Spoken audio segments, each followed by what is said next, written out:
Welcome, food and fitness lovers, to Tina's Ageless Kitchen. I'm Chef Tina Martini. You might know me as the Medicine Chef.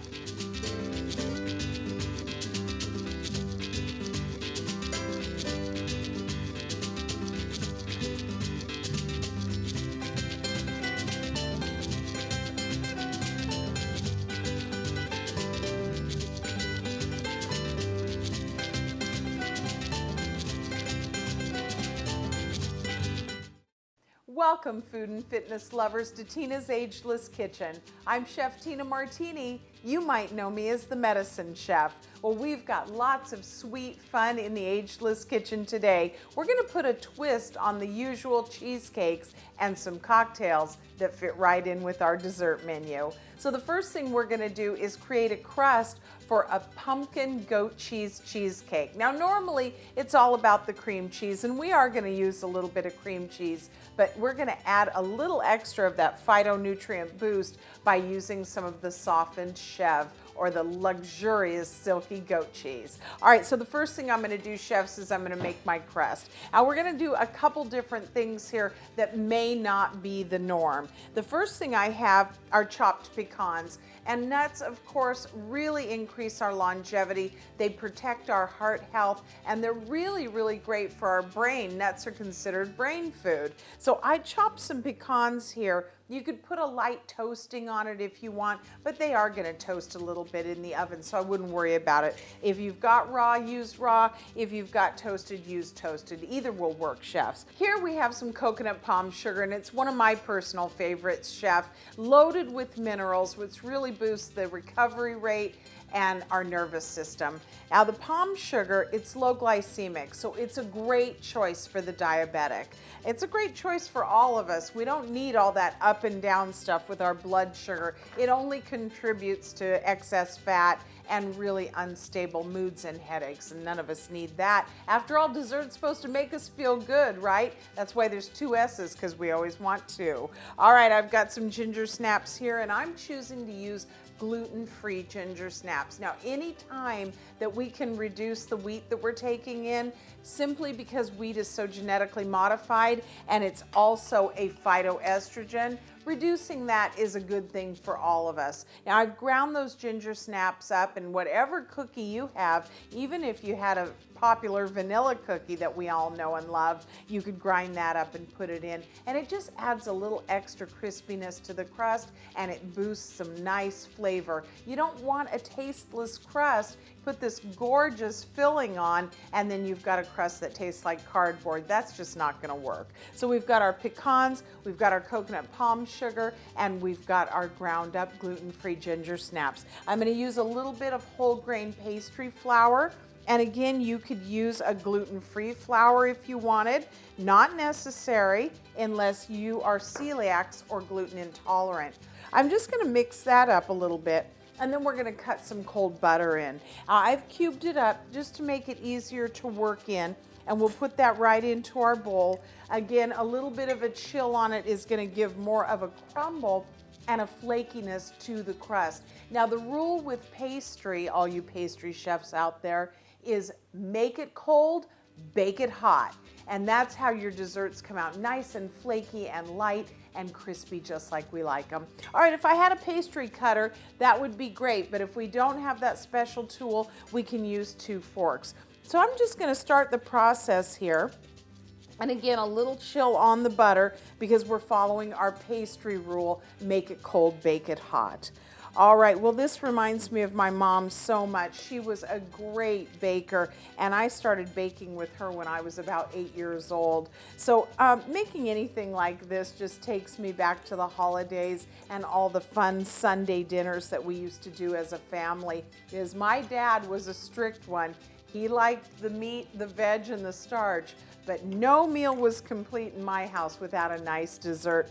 And my mom really was a great baker. All right, so I've got this started here, and I'm just gonna take both forks and kind of pull the butter apart as I go.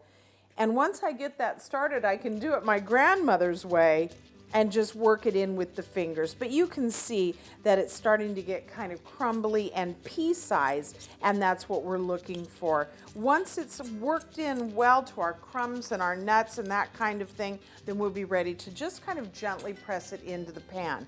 So get your fingers in there and just mix it up and get it in that kind of pea shape that I was referring to.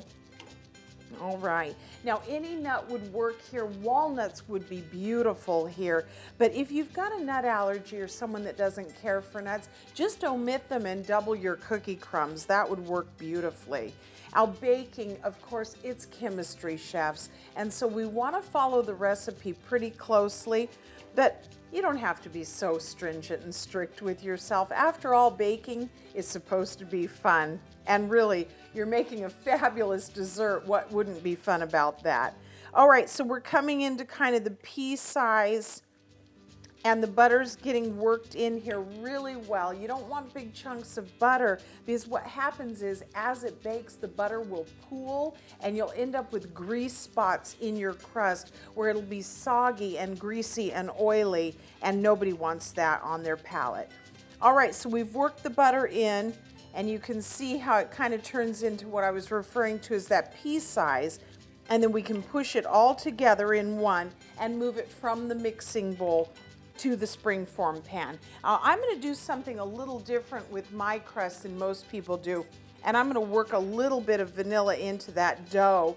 And now that I've kind of pressed the butter in and it's softened a little bit, it has almost come to a dough consistency.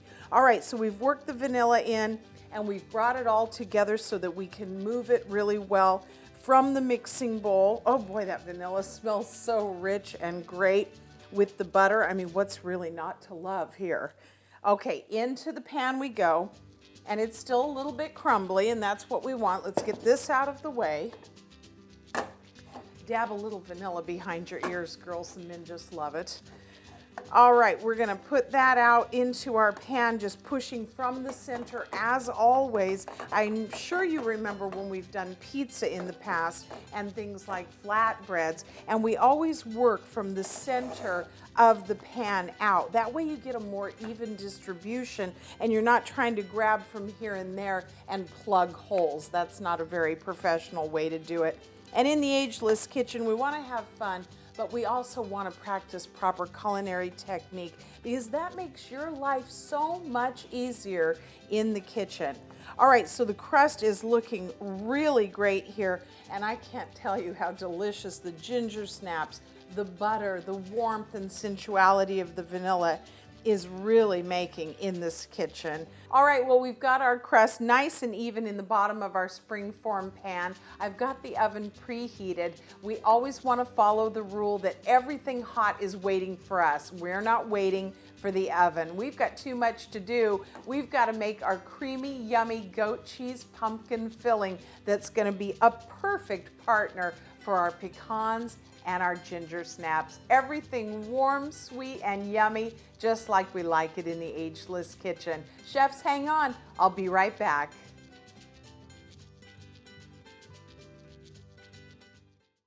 All right, it's pastry time in the Ageless kitchen today, chefs. We've got our crust working in the oven, and now it's time to make our yummy, super creamy filling. We're doing a pumpkin so that we complement the beauty of the ginger snaps and all of those great toasted pecans. I'm going to use my blender, but you can definitely use your food processor, or you could just do a hand mixer in the mixing bowl. All right, let's go ahead and get our pumpkin down now. Now, pumpkin, really unbelievable source of choline.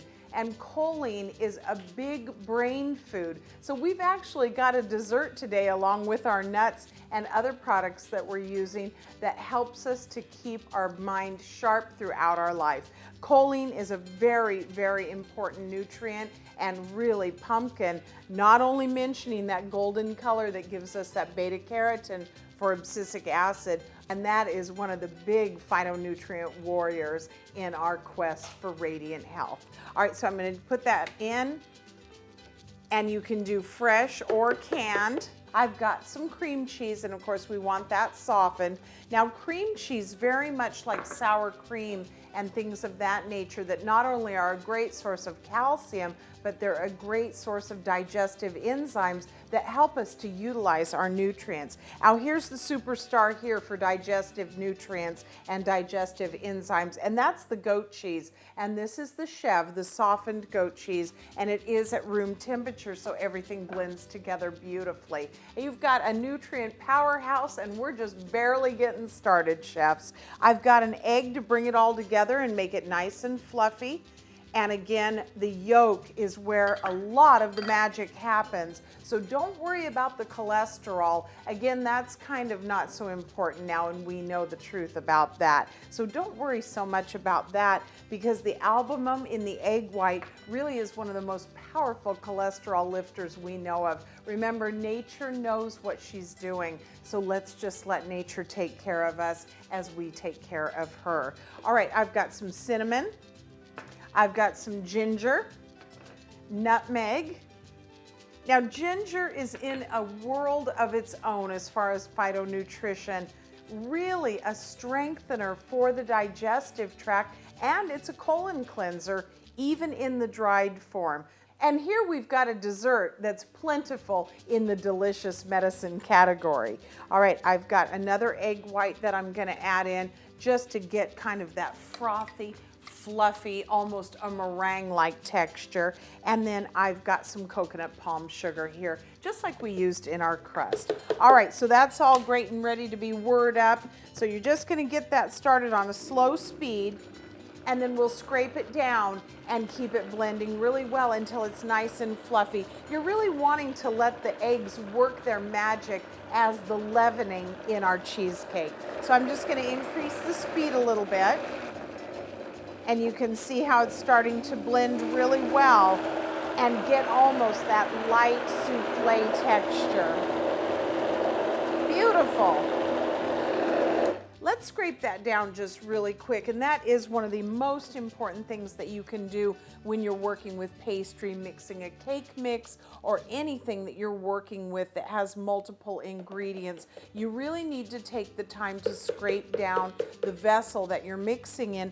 And the reason I say this, it seems like a no-brainer, chefs, but I see a lot of people just quickly pull their stuff together and not stop and take the time to scrape down. And then they wonder why they've got little bits of this or that, or their filling isn't even and smooth and creamy. Also, whipping like this, as I mentioned, activates those egg whites and gets that souffle texture that we're looking for. All right, let's go ahead and speed it up. And let that mix for just a moment. And that looks perfect. So we're ready to put our spicy, warm, creamy pumpkin filling over that golden crust. And you don't even have to let it cool. Just put it down quickly and back into the oven we go. When we come back, we're gonna have that working, and we're gonna make a creamy, great pumpkin spice cocktail. I can hardly wait.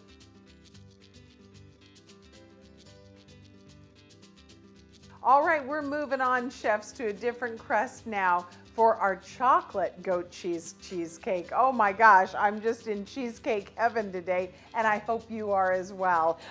Let's do the same thing that we just did with our pumpkin goat cheese cheesecake, only we're going to omit the cookie crumbs this time. I'm going to use walnuts in place of the pecans, but again, if you don't want any of this, you could just do some ground up cookies that are your favorite. A chocolate cookie would work here great since we're doing a creamy chocolate filling. All right, so I've got a little bit of gluten-free flour this time, and we're going to go gluten-free on this one. So just add that in. Now the gluten-free all-purpose flours have really come a long way.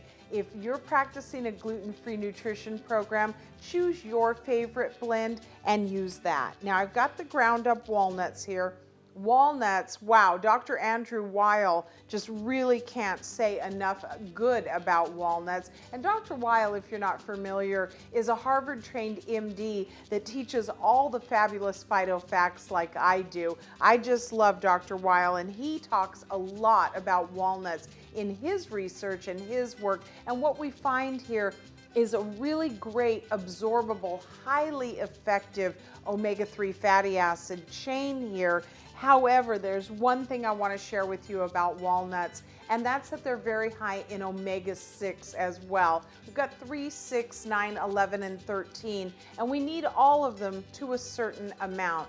We really want our diet to be much higher in omega-3 fatty acids than we do 6, and that's what we're focusing on today, is getting that good balance. Now, omega-6 is important, but we already get quite a bit of it in our standard diet. What happens when we eat too much 6 is that it can actually cause tumors to grow, and this is based on a lot of research out of Duke University. So if you'd like to do some research yourself, I would recommend going to Duke's website and looking at their research on omega-6. Not really a lot of good going on there, simply because we already in our standard diet get a lot of the omega-6, so we don't want to add on top of that. Walnuts are great. I agree with Dr. Weil, and I also agree with Duke University's research in that the balance of everything, and you hear me say that time and time again, chefs, the balance is what we're looking for, moderation in everything. So what I recommend to my clients is 2 tablespoons of raw walnuts every other day, and that really helps keep that balance in check. Now, I've just ground these up, or run your knife through them. You can pulse them through your food processor, whatever works for you, chefs. I've got my gluten-free all-purpose flour in there. I've got my ground walnuts, going to go with a high mineral, low glycemic coconut palm sugar. Let's put that in. Now, I'm going to do a little more sugar here than we did in our other crust, simply because the cocoa is very bitter. So you're going to want a little sweeter crust. Again, we're achieving balance. A little vanilla, which may not be the norm for your crust, but it really just picks up that flavor and adds a nice level of warmth. I'm going to go with the butter again, and always going with the real butter, the real deal, the real thing. It's what our body knows how to utilize best. All right, so again, we're just going to get that started, and the butter has got a chill on it. So we just want to work that in a little bit with our fork. It's just the same process. If you wanted, you could pulse this through in your food processor, but I kind of like to work things by hand. I'm an old school chef, been a chef a long time, so I really like to feel my food and see exactly where I'm at with my textures. If you're in a hurry, just whiz it through, blitz it a little bit on pulse in the food processor. Okay, so you can see that we're getting those pea shapes again, those pea-sized kind of morsels, and that lets us know that the butter is cutting into the dry ingredients beautifully, and that's going to make for a perfect crust. All right, I'm going to start using my 2 forks and start pulling the bigger lumps of butter apart. Work the flour in, and then you can go to your hand if you would like and feel the butter going into the dry ingredients. Now, any grandmother will tell you making great biscuits is done this way, and working with the fingertips and working with your bare hands lets you know that your dough is in the right texture, that you're ready to roll it out for your biscuits. So we can apply the same principles here. All right, I'm just going to work that last bit of butter in, and this is a much more crumbly texture. We're ready to work it into our pan, and I've oiled the pan this time with coconut oil, which is really high in lauric acid, and it is a brain food. We're focusing on brain and digestion today. Now, not only is coconut a brain food, they do have some documented cases where it's actually completely reversed Alzheimer's disease. So coconut oil, really magical stuff happening with our phytonutrients. I'm going to work this into a little bit more of a ball and pour that right out into our pan. Perfect. Nice and crumbly, great texture. Again, we don't want to overwork things because they become tough, especially in the pastry world. It's a light touch that we're looking for. All right, now the coconut oil, I was talking about the digestive tract, and we already talked about the magical things that are happening with the Alzheimer. Coconut oil, like our goat cheese that we're using in our filling, really assists in the digestion and absorption of our various nutrients. Not only that, but it keeps bacteria and microbes out of the gut and keeps that healthy flora in balance. So we've got plenty of the good bugs that help our intestines and our stomach work, and we get rid of all those bad bugs. That lauric acid is very powerful, antimicrobial and antibacterial. All right, so I finished pressing out the crust, and we're gonna pop this in the preheated oven just like we did for our other crust, and that's gonna go about 6 minutes. But believe me, your kitchen is gonna fill with that beautiful aroma and let you know that it's done. When we come back, it's cocoa, goat cheese, cream cheese filling.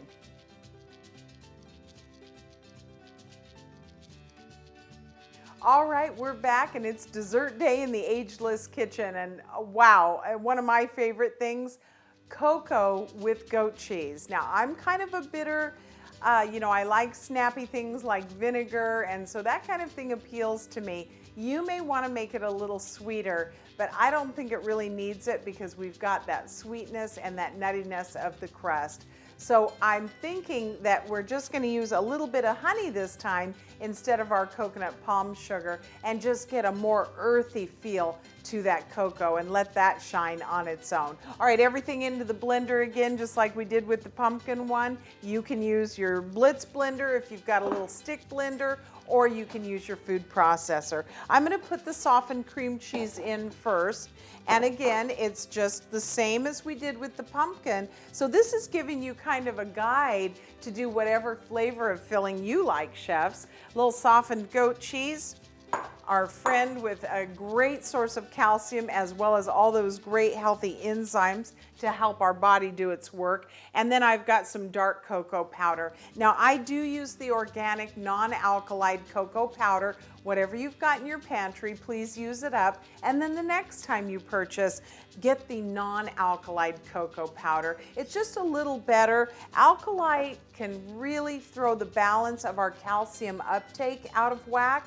And what that does is it sends a message to the bones to excrete calcium into our bloodstream, and we definitely don't want to do that. So eating something that has too much alkali pH to it really sends the wrong message to the body, and we stop uptaking and utilizing the calcium we take in through our nutrition, and our bones actually start excreting calcium. This is where things like gallstones and kidney stones can come in, as well as osteoporosis. So we're making a dessert that's going to help us be strong and help us to maximize the use of our calcium.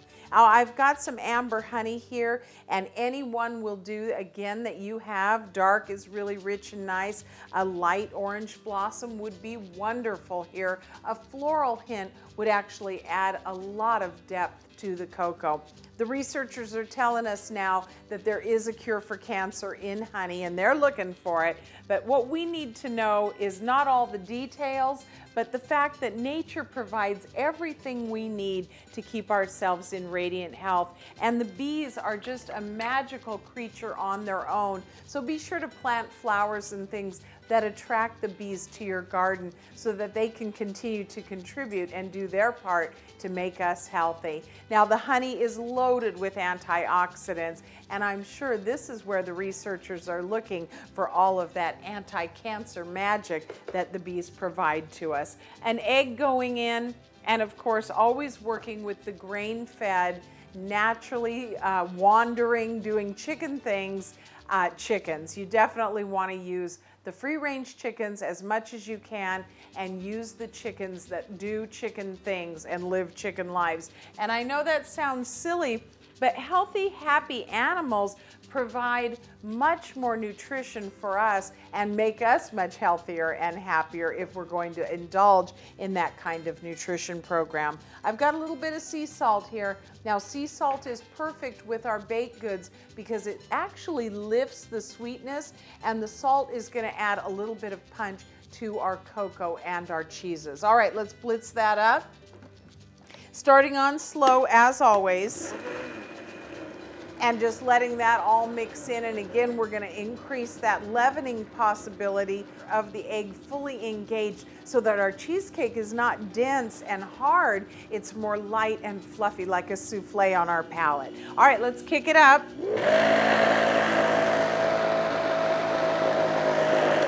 And we do want to scrape the bowl down. Now this is a little thicker filling. The pumpkin tends to have a little more water content than this filling here. This is really rich and a little bit more on the creamy, maybe New York cheesecake type texture than the pumpkin one that we have working in the oven right now. All right, so we'll scrape that down and then let's continue to blend. There we go. Really delicious.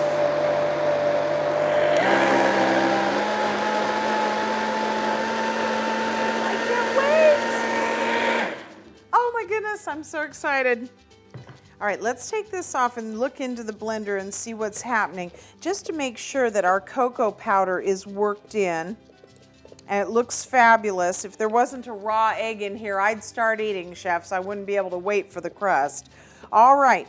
So our crust is done by now, and the kitchen is filled with that beautiful nutty aroma, letting me know that the crust is ready for its partner, the beautiful cocoa goat cheese filling. We'll be right back to put it all together, and then guess what? Not only dessert, it's time for a super rich, super spicy cocktail.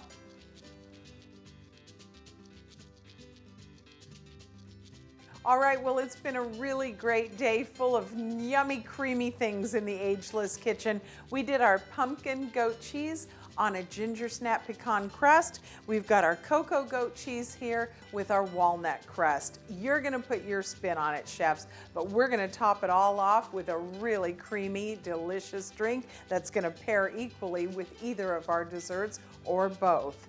All right, I'm gonna do my pumpkin spice martini, and you can do it in any glass. I'm gonna do it in a wine glass only because I'm gonna make us a little bit bigger one.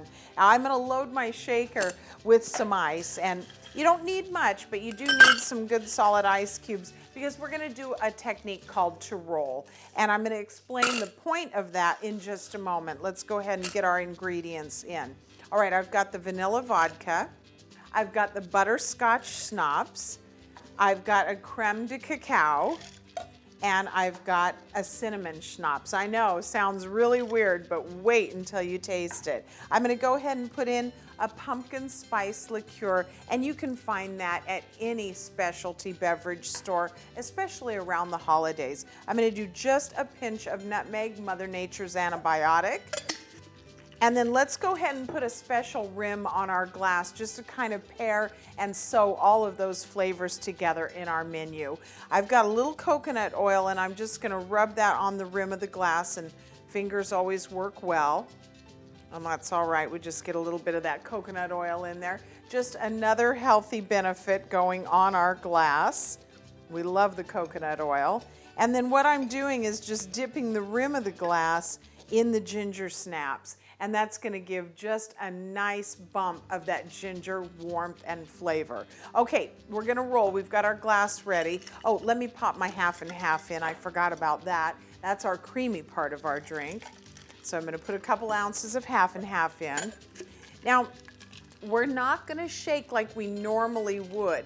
We're gonna do a technique called to roll. Now, rolling back and forth like so 6 or 7 times is gonna do a couple things for our drink. It's gonna keep the cream from curdling, and nobody wants to see that on their glass. We want a nice, smooth, velvety finish on our drink. And it's also gonna add a little bit of dilution to bring all of the ingredients together. Now, we're all familiar with shaking, and you would shake when you want a really aerated drink, a really fluffy drink, and you would stir when you want a more viscous, full-bodied drink. But here the roll technique gives, again, that little dilution. Let's go ahead and strain that out into the glass, and doesn't that look like a really great creamy combination to go with our desserts? Again, a little bit of nutmeg on top. and we're all set. Well, I sure have enjoyed my time with you in the pastry Ageless kitchen. Desserts that make us well and make us feel great. You've got to love that. I'm going to top it off with our pumpkin spice. I'll see you next time. I'm Chef Tina Martini. Here's to your health.